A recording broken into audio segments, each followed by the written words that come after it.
I'll give a very short story, which is taken from Hindu tradition. A young man who was a monk and had lived in a completely male society went to a guru and said, I have lived my life and I have decided to be celibate. And the guru told him, in order to make that decision, you must be released into the whole world, into the real world for 1 year. Then after that, you can come and tell me whether that is the path that you have chosen. So he went. And those of you who understand Hindu stories, they are gurus and they are sannyasi and sannyasins. So he went and for the first time met a girl, and he came back to the guru and said, I met another person, and when I greeted her, my body was abnormal. Then the guru said, go out and understand who she is. He came back after 1 year, he told the guru, I do not want to be celibate. And to me, armchair Pan-Africanism without being tested is not Pan-Africanism. And Pan-Africanism is not about romanticizing things that are fossilized in the past. Pan-Africanism cannot be the things we used to do. Pan-Africanism must be the things that we do which are informed by our reality and informed by interaction through other civilizations. They are beautiful things that I see from India. I want them to be incorporated. Look at the whole idea of what we now call Ubuntu. Ubuntu is, we now say it is African, but it's from the isiZulu and Isikos. But we find something, you can find something that is unique to you. So I'm never worried. The only thing is, as long as you have your true north, you know that this is for the benefit of Africa, and you are agile enough. In my other life, I'm a martial artist. And one of my teachers in terms of his martial art philosophy is Bruce Lee and his system of Tao of Jire Kunedu. At one time he's asked, if you want to be a good fighter, what must you be? He said, you must be fluid. A good fighter must be fluid, must not be rigid. It must be like water. When water gets into a cup, it takes the shape of the cup. When it gets into a bottle, it takes the shape of the bottle. It can be solid, it can be gas, but it's still water. And to me, that is what Pan-Africanism is all about. So what we must tell our young men and women is that wherever they are, they must try to live to certain ideals. And I think in many ways, when you carry yourself with dignity and humility, then your Pan-Africanism is like the piano, the black and the white creates a symphony. And those of you who are from South Africa must remember a man called Robert Mangaliso Sobukwe. Sobukwe said in 1960s, before the Sharpeville massacre, when there was the apartheid regime was at its height, he said, there is only one race, the human race. And I agree, but with different shades. And Pan-Africanism, therefore, can be infused. You are a child. One of the things that I encourage people, if you have a tongue, which we call mother tongue, history has now demonstrated that you speak other tongues better when you have mastered your mother tongue. There was a situation in Africa, particularly amongst the middle class, when it was a status symbol. When you tell your colleagues, when you are Muganda, you know, my child does not speak Luganda. He only speaks English. And I'm sure in French, the same thing. So we must have that pride. Have you ever wondered, for example, why the Chinese are bringing Confucius? There is not a university, perhaps not here, but there is not a major university in Africa today where there is no Confucius Center. Why are they doing it? Because culture, cultural dominance, and we are taking it. Do we have Pan-African institutes, universities where you are teaching? They are starting to teach Yoruba, Igbo, and Hausa at the university, at the Friendship University in Russia from next year. Are we teaching Yoruba in our universities? Are we teaching Hausa? So in a nutshell, Professor, what I'm saying is that we must define what Pan-Africanism is, and it must not mean, one of the things that I find very annoying is that when an American, these foreign heads of state are visiting our countries, then we parade young boys and young girls in Saiso and say that is our culture. Our culture must have changed unless we simply want to demonstrate this is what we used to do. But it doesn't mean that that is what we are doing now. Things have changed. So I hold the view that there is discourse for Pan-Africanism. Right now, through my own little foundation, we are beginning to found Pan-African institutes. We are founding one in Eden University in Zambia. We are founding one in Lukenya University in Kenya, and the Unity University in Hargeisa. And we are saying we want to define. We don't want to romanticize Pan-Africanism. We want to give it practical meaning. Will we make mistakes? Yes, we will. Will we be corrected? Yes, we will. 100 years from today, will it be richer? Yes, it will be. The Confucius that the Chinese are talking about, how many years did he live? Many years ago. So I hold the view that that is what we must do. Today, as I conclude answering your question, the whole idea of public lectures is dead in many universities. I remember at one time at the University of Nairobi when I was still teaching, I invited from Uganda one of the best constitutional legal minds in Africa, Professor George Kanyeihamba, to come and deliver a lecture. I had to go to classes to beg students to come and listen to him. To beg. And it happened to me again at the University of Nairobi when Wole Soyinka was at the university. I had to go running from class. I say, we'll give sodas. Which is what they used to give us when you are donating blood, you remember. Can you believe it? But you go and you yourself are university administrator. The whole idea of public lecture is about public discourse, because an academic must know that we can disagree. Is a competition of ideas. If your idea is superior, it prevails, and we disagree in an agreeable manner. Today, because we have lost the culture of debate, if you hold a different opinion, you become my enemy. Even in the academic field, you find somebody, you come in the morning at the university, you greet Professor Mugendi. The man is not replying. Why? Because we had a discourse. Says, and you ashamed me in public. How can an academic be ashamed? Because the idea that I hold today may be proved wrong the following day. So I think, Professor, that that is what we must do. And the rot, and you know these things, many of you, the rot is actually up to this level. I was talking at, somebody's from Strathmore University here.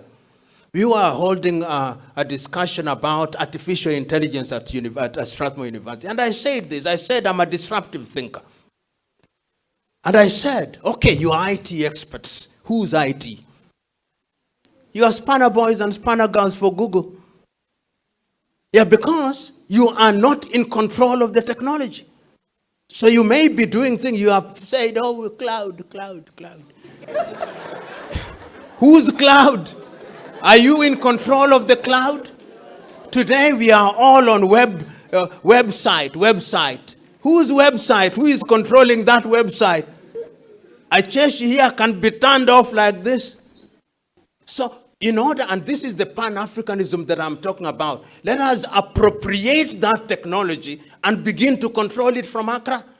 The Chinese have done that. Weibo, TikTok.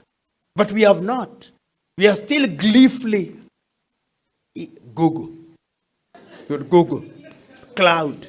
You can be switched off like this. My Twitter account. That's not your Twitter account. Elon Musk sitting in Seattle can do it like this and you're finished.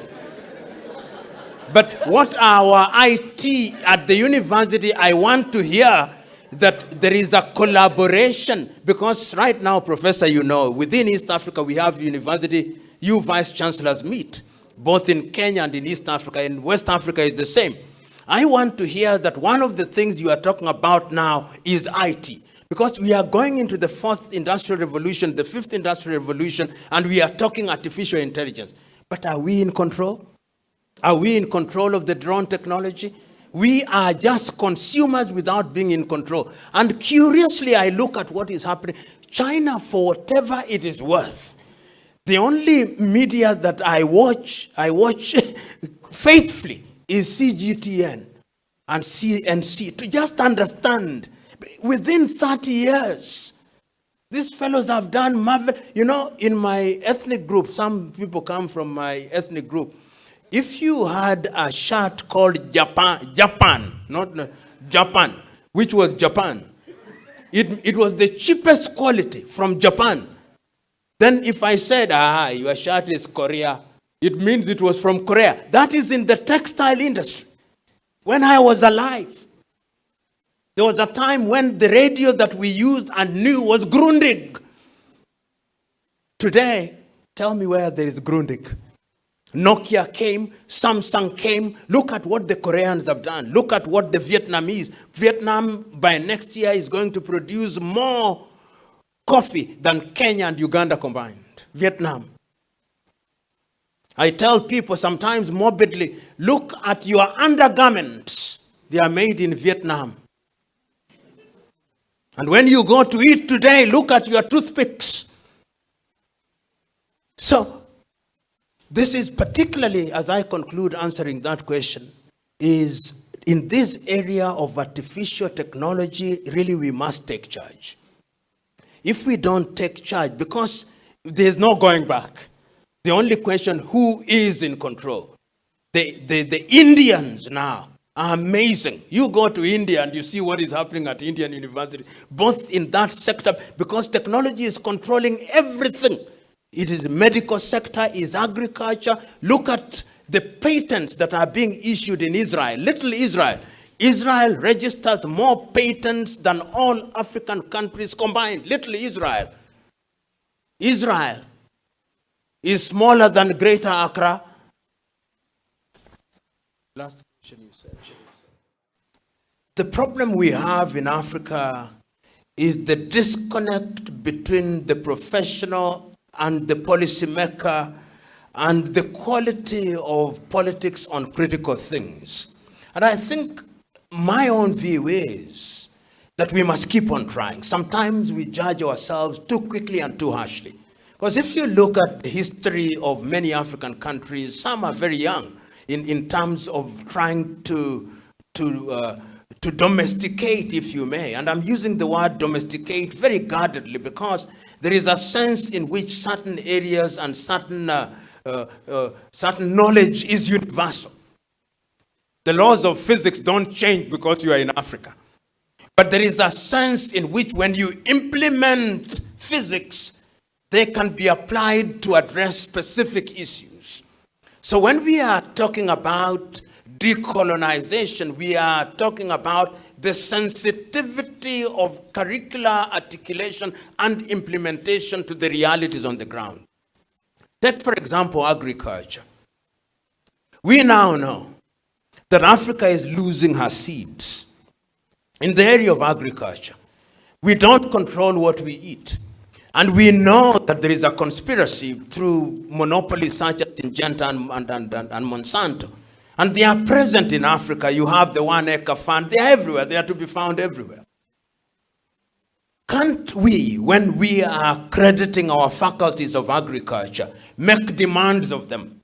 That one of the things that we are not going to do is to allow genetic manipulation in a particular direction. The Russians are doing it. The Chinese are doing it to a certain extent. The Vietnamese are doing it. So that if you go to a faculty of agriculture and our research institutes, they are also informed by that reality. Right now, for example, in agriculture, Norway has the largest storage or concentration of seeds in the world. As I speak now, in the next 2 years, China is going to overtake Ghana, Togo, and La Côte d'Ivoire in coffee production. Fact. I think Malaysia has already overtaken Nigeria. So I'm saying that in those specific areas, it is you, the academics.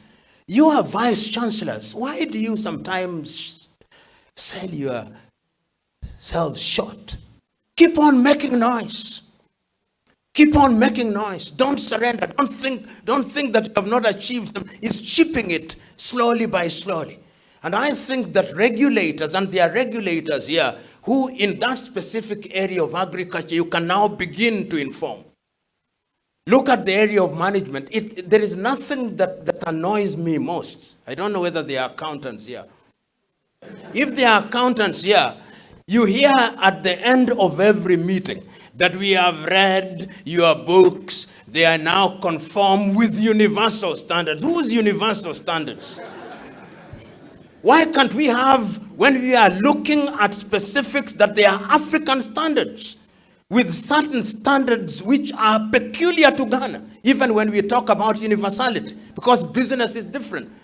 But African governments have their books of accounts being examined by Price, Cooper and Waterhouse, Deloitte and Touche, Ernst and Young. Not Boateng and Boateng. If Boateng and Boateng formed an accountancy firm, they will get no work. Immediately they go to Ernst and Young, they get work. Low self-esteem. So in a nutshell, Professor, what I'm saying is that this is work in progress. And I think that something is beginning to happen even in East Africa, and can now see people are coming together through research institutions. And what we must do is to finance this thing. Part of our problem is financing. You remember, for example, in the health sector, in 2001 in Abuja, African countries say we are going to spend at least 5% of our budgets, not GDP, budget, in financing health. Which countries ever did it? Rwanda and Mauritius and Botswana at 3%. The rest, they don't even pay. So how are academics going to engage in research? In many of your universities now, I was talking to a Nigerian professor just after the ASU strikes, for example. They lost 600 medical personnel. 600. As freshly baked graduates going into Australia and Canada, after you've trained them, they just walk into the theater there and begin work. Meanwhile, maternal mortality is alive and well. All the diseases that we thought we had eliminated are coming back. So, Professor, I think it's not going to be easy because, number one, because of the quality of politicians we elect. Yeah, that is, our problem is actually that. I was listening yesterday just this morning, to a Chinese official. And I know I said we can never catch up. The man is talking about the games, the Asian games that I think are commencing next week. There are 44 facilities.